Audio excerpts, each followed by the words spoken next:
Well, hello everyone. I hope you are, in fact, doing well.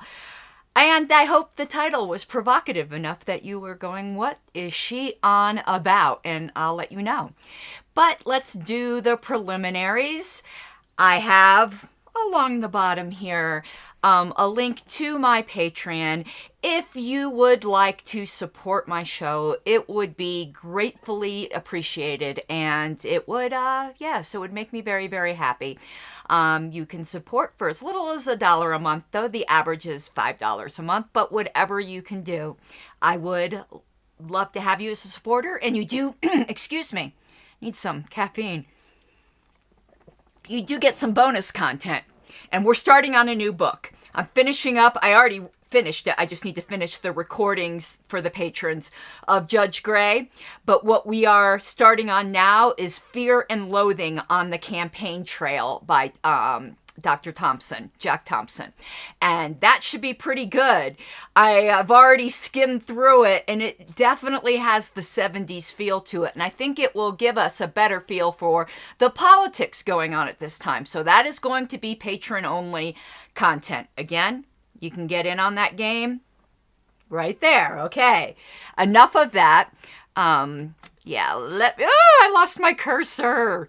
I do that all the time. Okay. If I can get that off the screen because it distracts me. 1 second here. Your problem is I don't have my glasses on. There we go. Perfect. I better put my glasses on. I keep forgetting that I'm old.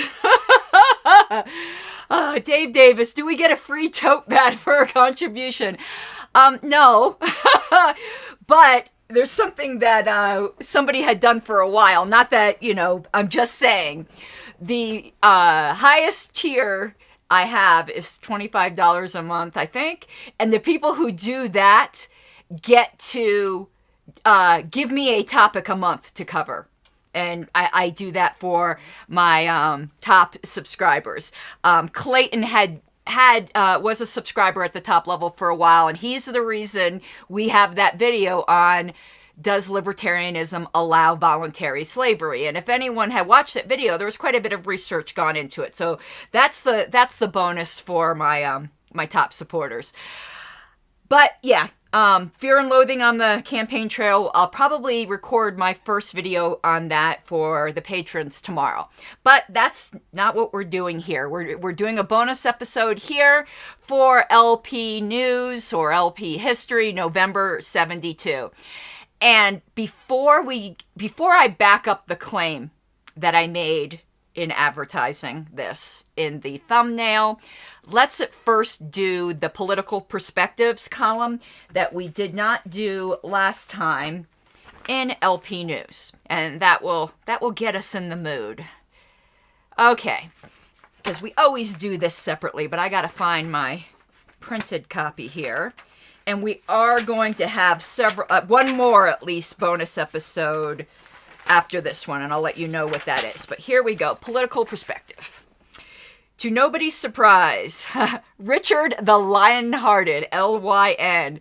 Oh my God, I think I have a new name for Bill Weld. Swept to a landslide victory over George McGrobble. The only aspect of his triumph that was in any way amazing was its sheer magnitude. 6 months ago, even the most pro-Nixon estimates gave McGovern more states and a higher percentage of the vote than he actually got. And what's amazing about this at the time is the Watergate break-ins were already part of the public consciousness. And he still won by a landslide. It didn't evolve into the blow-up, until the following year, but it was out there at this time. Indeed, McGovern lost so badly that one is tempted to agree with those who claimed that the match was fixed from the start. You can't say that, David Nolan. Zuck is going to go back in time and censor you. You're not allowed to say elections were fixed. That McGovern was trying to lose. Certainly, he managed to do just about everything that he could to ensure his own defeat, from taking stands calculated to drive an even the most rabidly anti-Nixon conservatives back into the Nixon camp, to dumping his vice presidential candidate and the manner that would most effectively undermine his own integrity and credibility. All this stuff is the kind of stuff that's covered in Fear and Loathing on the Campaign Trail. So we'll get into the nitty gritty on this in that book. I'm really looking forward to it, though it's a 500-page beast. So obviously I'm going to handle it a little differently than I did the Judge Gray book. But whether McGovern blew it deliberately or simply through his own ineptitude, the net result is that Nixon not only won, but won by such a margin that he now has a mandate to do whatever he or those who control him, if there be such, may choose. What course he will follow, we cannot say. His first remarks following his victory contained some anti-bureaucratic rhetoric, but we don't place much faith in Nixon's rhetoric. What course he will Our guess is that the second 4 years of Nixon will be much like the first 4. Increasing commitment to international involvements, more inflation, more controls, and perhaps an economic crash. In any event, the picture that is already shaping up for 76 is not a pretty one. Assuming that he will accept it, Teddy Kennedy has the Democratic nomination in his pocket. On the Republican side, we can expect to see Spiro Agnew making his bid, although not without competition from such perennial favorites as Rockefeller and Reagan, along with a liberal senator or two, e.g. Percy and Taft, and perhaps a couple of phony conservatives, e.g. Brock, Dole, and Gurney. So when the dust clears, we will probably face a choice between Kennedy and some Nixon surrogate. And given the fact that things will probably be in even more of a mess than they are now, plus the fact that Teddy Bear has charisma, we can expect the American voters to run to EMK in 76, just as they ran to FDR in 32. And the thought of a Teddy Kennedy administration is enough to scare even your normally imperturbable editor and humble editor, right? So where does this leave us? As I see it, we have two options. One is the Ayn Rand trick to throw our support to the GOP candidate in hopes of stopping Teddy. See, it's always been the same story. Every election is the most important election. That's why when I was on Tom Wood's show and he said, don't you understand how people say, well, I have to vote for the Republican to keep this person out? I said, no, I don't think they have a valid point. I think it's bullshit. The story never changes. There's nothing new under the sun. The other is to immediately begin a massive educational effort to make the American people realize that the current administration's policies, particularly in the economic sphere, are leading us toward disaster and that the only hope for improvement lies in a reversal, rather than an amplification of those policies. The former course would be a great error as I see it for two reasons. First, because it probably wouldn't work. Anyhow, barring some miracle, it seems certain that Teddy Kennedy is going to win in 76 if he runs. And more importantly, because if we do throw in with the GOP even once on the lesser of the two evils basis, it will permanently destroy our credibility as a party of principle. Can I get an amen? The second course, in contrast, offers us an opportunity to make a great deal of progress in converting people to the libertarian viewpoint. If we, and we alone in the political arena, correctly predict what is going to happen and why, then people will be far more inclined to turn to us to get them out of this mess. In other words, we must prepare now to take advantage of the widespread public dissatisfaction that is inevitably going to occur when present policies result in catastrophe. And I forgot to say hello to Julian, who was first here. Okay, so yeah, that's it for the political perspective. Let me let you know what the next couple bonus episodes will be, and then we'll get to the main event of this one. And if you're wondering why I've got blue sheets here, I ran out of regular paper and I used... Never mind. I just have a bunch of blue paper. So what we are going to be doing next time is there was something new. And it says XCOM votes. So this is pretty much the very beginning of the LNC, though they didn't call themselves that at the time. I think, well, right now they just called themselves the LP National Executive Committee. And then I know later they just called themselves the National Committee and then Libertarian National Committee. It's gone through several names. So I would like to go over the reporting from the beginning of the LNC. And also, there's like a retrospective, the year one. And I'd like to go over that. So that is what we're going to be doing for one more bonus episode on November 72, after which we'll go to January 73. We're catching up. Alrighty. So let's go back to this scene here a second where I'm full screen. So I've made the claim. Well, first, let me tell you, the received knowledge is, if you had asked me, and I think pretty much if you ask any libertarian, has the LP successfully elected someone to the U.S. House or U.S. Senate? Not people who converted once they were there, and we only have one of those, who is Justin Amash. But when Justin Amash converted, I just kept hearing that this is the first congressperson that we've had. And I think that is pretty much what everyone would say. If you wouldn't, let me know. If you know where I'm going with this, put it in chat. I would love to see if other people are hearing what have come to the same conclusion I have.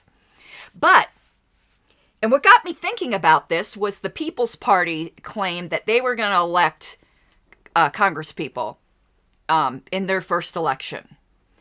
And at first I thought, yeah, that's not going to happen. But you want to know what? We got an electoral college vote in our very first presidential election.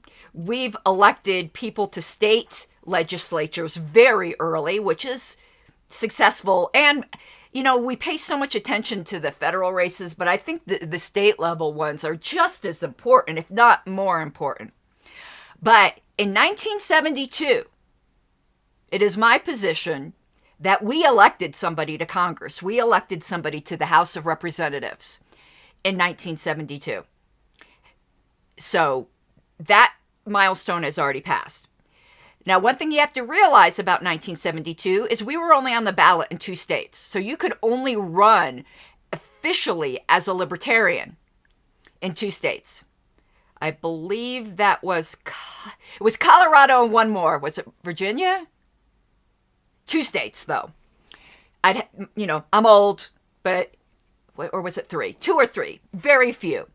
So anybody who was a libertarian in any other state, because we had supporters throughout the whole country. We even had state parties starting in states where you couldn't officially be a libertarian. They had to run as a Republican or a Democrat, or if there were some other options, as a write-in. So the question is, when we had our first elections in 72, if someone was in a state in which you couldn't run as a libertarian, but they were quite obviously a libertarian, but ran as a Republican because that was their only choice, and ran against another Republican in the primary, showing they weren't just a Republican shill that wanted to just have a Republican, would you consider that a libertarian win if that person won? I would say yes. They only ran as a Republican because that was the only choice. Even now, when there are states where our presidential ticket is on the ballot as an independent, are we going to deny they are libertarian? No. So in 72, there was a person elected to the House of Representatives that was a libertarian who won as a Republican. And I count that as a libertarian win. But I'm not the only one who counts that as a libertarian win. The Libertarian Party counted it as a libertarian win. How did we lose this history? Because the guy ended up, power corrupts, right? He ended up backtracking on some of his libertarian positions once he got elected. Well, that happens. That doesn't mean he wasn't a libertarian when he got elected. We don't have an excommunication function, but let's go through the proof, because that's what I like to do. So who was the person that I am claiming is the first libertarian elected, not as a convert, to the U.S. House? It is this guy, Steve Sims of Idaho. I'm not sure if anyone is aware of him, because he actually had quite a career and morphed into a Reagan conservative. And after his stint in the House, he also was a senator. But how can I show you guys now that he was a libertarian? Because obviously throughout his career, he stayed on the Republican party line. But we're talking about when he was elected as a House person. I'm not claiming he was still a libertarian when he was elected to the Senate. So let me, one second here. I need to find the first one. Is this it? Yeah. So back earlier this year, this is from LP News. And it was saying, look at the heading, Libertarian candidates. We were claiming this guy. You might remember this from an earlier episode. I think this is from the May 1972 issue of LP News. Stephen D. Sims, Republican candidate for Congress in Idaho's 1st District. He's a fruit grower. And judging from his campaign literature is our kind of man. He believes everything we do, but here is what's interesting. We understand that Steve has been using our temporary platform as a source of position statements. Hell, some of our recognized candidates today aren't using our platform. Bill Weld and Gary Johnson didn't. Joe did, but he's using our platform. He was calling for the abolishment of public schools. He wanted the federal land to either be sold or put to productive use, in the private sector. He had all the positions we held. That's not a libertarian in a state where he couldn't register as a libertarian, and we were encouraging people to contribute to him. I don't know what is. So what else do I got? After the primary, LP News again. Idaho, Steve Sims, a libertarian. This is the Libertarian Party claiming him. Won a strong victory over his two better-known opponents in Idaho's GOP primary on August 8th, getting nearly as many votes as both of them combined. Steve has been using LP literature and has made his campaign theme take a bite out of government. And, again, the address for contributions is given by the Libertarian Party. So here we go. Here's some of his ads. I did some digging. This is November 5th, 1972. Recommends taking a big bite out of government. So it's interesting here. Here's the recipes from the Sims Family Cookbook. And it's funny here. Steve's plan is to stem spending and peel away unneeded bureaucracies and return to basic principles of free enterprise. Okay, what else do we got? Second part of freedom. It doesn't say an issue, is the issue. Freedom from too much government. 40% of every dollar you earn is paid to the government as taxes. Who pays them? You do. If we tax the corporations, the price of products go up. Who pays the higher prices? You do. Very, very libertarian advertisement here. The only way to reduce taxes is to reduce government. And I love this campaign idea here. This could be recycled for libertarian candidates today. Who has the most to gain by voting for Steve Sims? You do. I like it. Very good. Okay. And this is from the LP News we're doing right now, where we claimed his victory. So let me find that page here. Steve Sims, a libertarian, running for Congress as a Republican in the 1st District of Idaho, pulled off an unexpected miracle and won. Steve, an unabashed libertarian, didn't even expect to make it past the primary. And it goes on. He said, in every issue, the issue is freedom. Steve took many stands directly from the LP national platform, and he used an adaptation of our arrow and tan staffel emblem on much of his literature. We congratulate Steve on his victory. So, we claimed him. So this isn't just me pulling this out of my ass. We claimed him as a libertarian win. But unfortunately, as I said, once he got elected, he started backpedaling. That doesn't take away from the fact that he was a libertarian win. All it means is he didn't remain one. So let's take a look at some of that. No, this is the one I want. Hold on. Okay. This is from Radicals for Capitalism, another book I'm going to be doing with my patrons soon. Because that, to me, but I wanted to get more into the 70s before I did that. So, the story of the Society for Individual Liberty, that is SIL. I don't know what SDS is. Somebody here might know. The story of SIL ultimately lacked the drama and, of course, the impact of SDS.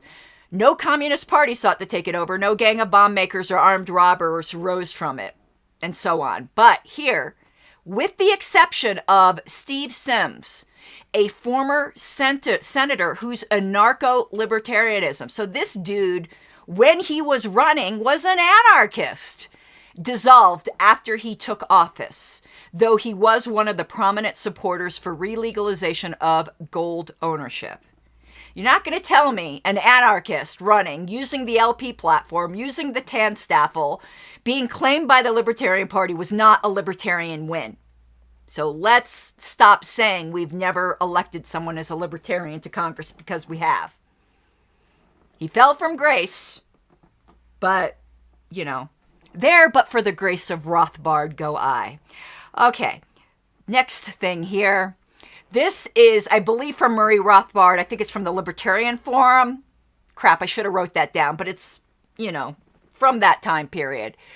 And if you go down to, like, in the middle of the first sentence, avowedly libertarian freshman Congressman Steve Sims. Sims did not run on the Libertarian Party line because there was not a Libertarian Party line, but he was endorsed by the Libertarian Party of Idaho. It was their candidate. The Idaho Party endorsed him. And it says he was anxious to be considered a libertarian purist.